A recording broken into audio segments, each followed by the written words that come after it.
இருகரம் ஏந்துகிறேன் அல்லா. எங்கும் நிறைந்தோனே இருகரம் ஏந்துகிறேன் அல்லா. சங்கை மிகுந்தோனே சஞ்சலம் தீர்த்திடு யா அல்லாஹ்.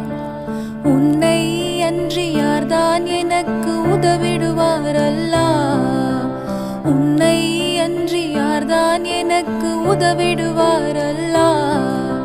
அன்பும் பண்பும் ஆற்றல் நிறைந்தோனே அருள்வாய் யா அல்லாஹ். எங்கும் நிறைந்தோனே இருகரம் ஏந்துகிறேன் அல்லாஹ். சங்கை மிகுந்தோனே சஞ்சலம் தீர்த்திடு யா அல்லாஹ்.